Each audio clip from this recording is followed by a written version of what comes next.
Dans cette vidéo, on va parler de l'intelligence artificielle au profit des professionnels du bâtiment, que ce soit artisans ou employeurs qui pourraient avoir des employés. Et l'idée, c'est comment on va pouvoir augmenter la qualité de notre travail et surtout être beaucoup plus rapide sur les tâches peut-être administratives.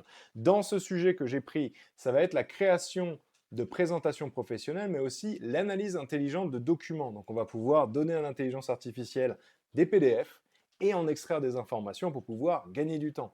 Donc pour cela, j'ai réussi à créer un petit appel d'offres très très simple de 4 pages pour une mairie. L'idée encore une fois, c'est que j'imagine que vous ne faites pas tous les jours des PowerPoint, mais aussi l'intelligence artificielle nous permet de pérenniser notre activité. Si à un moment vous avez besoin, dans 2, 3, 4 mois, un an, de faire des PowerPoint, avoir vu cette vidéo pendant quelques minutes, ça vous donnera un petit peu un avantage sur votre marché. Donc nous revoici sur cet appel d'offres. Il y a des informations clés, des informations précises avec le budget, tout ça. Ce que je vais faire, c'est que je vais aller sur ChatGPT.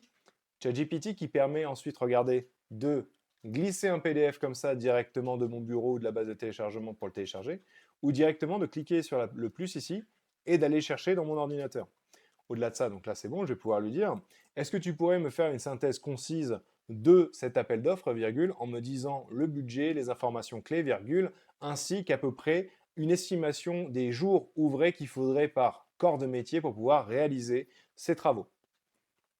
Et là, regardez, il va me faire une analyse. Il a lu le document, donc je ne lui ai pas précisé quoi que ce soit d'autre. Vous pouvez voir que le contexte qu'il a, c'est le document en soi. Et là, il va pouvoir m'extraire les différentes informations que j'ai demandées. Donc ça, c'est pratique pour bien des choses. Parce qu'en fait, on nous envoie des masses administratives, il y a tellement de choses à vérifier, des briefs clients. Admettons, vous êtes artisan seul, vous prenez ces informations, vous pouvez les lire, les rendre plus concises, c'est beaucoup plus simple pour vous. Si vous avez des employés, à peu près la même idée. Vous lui dites, voilà, tu mets ça dedans, tu lui poses exactement ces questions, tu relis un petit peu quand même, et on peut avancer, à la place de passer notre temps à lire des documents. Donc une fois que j'ai ces informations et une petite idée, rien ne m'empêche derrière de lui dire à peu près le taux journalier par spécialité et fais-moi une estimation du budget final. Je vais pouvoir lui dire, essaye de me trouver le prix moyen par corps de métier, virgule, et fais-moi un devis prévisionnel en tableau dans le chat, virgule, pour que je puisse visualiser ça un petit peu. Alors j'ai précisé, donc ça encore une fois l'idée c'est de vous montrer les méthodes qui fonctionnent, j'ai précisé tableau dans le chat pour qu'il puisse le montrer ici à la place de me faire un Excel, et là vous allez voir qu'il va aller chercher sur le web par lui-même les informations sur le prix moyen par corps de métier. Il a récupéré les informations par corps de métier, il se base toujours sur le document en question, et là regardez, pour chaque corps de métier, il est en train de me montrer dans mon tableau combien ça coûterait à peu près, juste pour la main d'œuvre. Et vous pouvez voir au final, donc voilà, est-ce que ça fait sens? Je peux même le dire, est-ce que ça fait sens par rapport au contrat? Vous pouvez poser bien des questions. L'idée avec l'intelligence artificielle, c'est qu'on se base sur l'existant. On va aussi chercher sur le web, comme ça on a une information et des compétences et des connaissances qui sont d'actualité. Et ensuite, on peut continuer d'avancer et trouver les informations et pouvoir proposer notre main ou notre entreprise pour le marché. Ce qui va être important, cela dit, c'est qu'on ne s'arrête pas à ce que moi j'ai fait. Moi, ce que je vous propose, encore une fois, c'est plus une méthodologie sur comment utiliser l'outil et voir qu'au final, je peux demander un tableau, je peux demander des informations d'actualité. J'aurais pu lui dire, va chercher sur le web les informations pour prendre un freelancer ou faire du sous-traitement de telle personne ou telle personne. Et au final, ça fonctionne. C'est ça l'idée. C'est qu'en fait, moi, ce que je fais, c'est intéressant, certes, mais ce qui va être important, c'est que vous voyez ce que j'ai fait et comment vous allez pouvoir l'adapter à votre métier. Une fois que j'ai ces informations, je vais pouvoir lui dire, est-ce que tu pourrais me préparer une proposition commerciale, virgule, pour répondre à cet appel d'offres, virgule, en me faisant ça un peu sous structure de PowerPoint, en à peu près 15 slides. Slides ou diapositives, comme vous voulez. L'idée, c'est que là, je lui demande de me structurer toutes les informations qu'on a vues sous format PowerPoint. Donc, il ne va pas me faire un PowerPoint, ce n'est pas l'objectif. ChatGPT, il est fantastique pour la rédaction, incapable de faire des PowerPoint, je préfère vous le dire. Mais l'idée, c'est que moi, ce que je veux, c'est qu'au final, il me prépare une structure pour que je puisse avoir un PowerPoint, avoir une plus grosse force de négociation quelque part ou d'argumentaire. Comme ça, dès que je vais arriver pour l'appel d'offres, je ne suis pas juste un artisan, je suis un artisan préparé avec un PowerPoint qui montre qu'il est engagé dans la solution et qui montre qu'il aussi est différent du reste du marché. Donc là, regardez, il est en train de me faire les slides du PowerPoint. Moi, derrière, ce que je vais faire, une fois qu'il a finalisé, je vais prendre absolument tout ça. Donc, je prends absolument tout. Regardez, vous pouvez copier aussi ici. Si c'est dans le chat, c'est très simple, on sélectionne absolument tout. Je copie absolument tout. Je vais aller sur Google pour vous montrer où aller et je vais marquer Gamma. Gamma qui est un outil d'intelligence artificielle qui permet de faire ces PowerPoint. Je clique ici, sur Gamma. Je vais aller sur Créer, ici, comme vous pouvez voir en haut.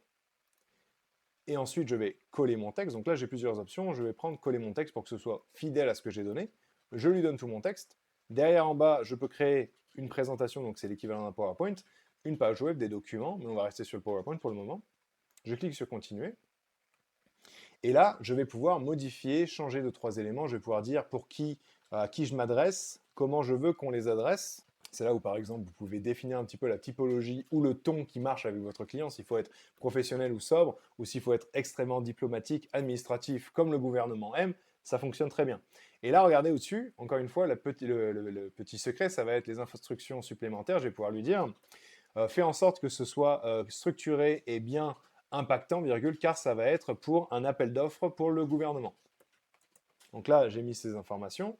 Derrière, je peux choisir si je veux garder les informations telles quelles ou laisser l'IA générer pour que ce soit un peu plus lisible ou différent, qui mette un peu sa patte. Et là, regardez, libre, ça veut dire que c'est l'IA qui définit le nombre de slides ici, ou sinon je vais carte par carte et c'est moi qui définis les informations que je veux dans chaque carte. Regardez, je vais garder libre et on va mettre plein de slides, comme ça je vais pouvoir vous montrer. Et ici, je vais aussi lui rajouter mais plein d'images pour chaque slide. J'ai mis ça pour pouvoir vous montrer un peu le champ des possibles et vous allez voir ce que ça donne. Derrière ici, regardez, je vais être dans l'espace pour pouvoir personnaliser la charte graphique. Ici, je peux choisir une charte graphique ou un thème qui fonctionne pour moi. Admettons, si je suis très vert et très écolo, je peux faire ça. Je peux m'adapter un petit peu à ma cible aussi, hein, ça marche très bien. Ou sinon, ici, regardez, personnaliser. Vous pouvez créer votre propre thème. Moi, j'ai le mien. Je vais pouvoir utiliser le mien, donc qui est orange et blanc. Et je vais pouvoir générer le PowerPoint. Et à partir de là, en fait, c'est l'intelligence artificielle qui va prendre en main, qui va générer mon PowerPoint, et moi, je vais pouvoir l'exploiter. Il faut savoir qu'après, ensuite, toutes les images étant générées par l'intelligence artificielle, pas de problème de droit d'auteur, parce qu'au final, générées par l'IA, du coup, au final, s'il n'y a personne dans l'image, s'il n'y a pas d'humain, voilà, au final, c'est juste des images, c'est juste des illustrations, donc encore une fois, zéro problème. Et s'il y a des humains, c'est des humains qui sont générés par l'IA, à moins que vous soyez une grosse boîte dans la fashion qui a peur qu'une personne à l'autre bout du monde se reconnaisse, vous êtes bon aussi. Et vous allez voir aussi que toutes les images sont adaptées à ma charte graphique. J'ai donné les couleurs à l'IA, et au final, on s'y retrouve. On a vraiment des slides qui sont de très bonne qualité. J'y ai pas passé beaucoup de temps. Elles sont très correctes, elles répondent au sujet. Et au final, moi, en tant qu'artisan, seul ou en équipe, je gagne un temps fou et j'ai une offre de service qui est de bien meilleure qualité, qui est bien plus étendue, qui montre quelque part un plus dans le service, si j'ose dire. Donc voilà, c'est comme ça qu'on peut générer des PowerPoint extrêmement simples avec l'intelligence artificielle. Vous avez vu, ça ne m'a pas pris beaucoup de temps. J'ai donné un PDF, j'ai demandé une synthèse, j'ai demandé à peu près un taux approximatif des coûts par corps de métier en lui demandant de faire une recherche sur le web, comme ça j'ai les informations d'actualité. Je peux même préciser ma région si c'est important, parce que les prix en Ile-de-France et les prix dans le sud-est, c'est pas pareil. Donc en tout cas, ça va être l'idée. C'est qu'au final, grâce à l'intelligence artificielle, PowerPoint ou pas PowerPoint, compétent dedans la création de PowerPoint ou pas, moi en tant qu'artisan, je suis capable de produire des PowerPoint. Donc j'espère que ça va pouvoir vous aider. Vous avez vu, ce n'était pas trop compliqué. J'espère que c'est devenu accessible. Encore une fois, ce que je vous disais, sympathique ce que je vous ai montré, mais l'objectif c'est comment vous allez pouvoir l'adapter à votre métier. Je vous ai montré la méthodologie, c'est à vous de l'adapter en fonction de ce que vous faites dans votre journée. J'espère que ça vous a aidé, je vous souhaite bon courage avec l'IA et je vous dis à très bientôt. Au revoir.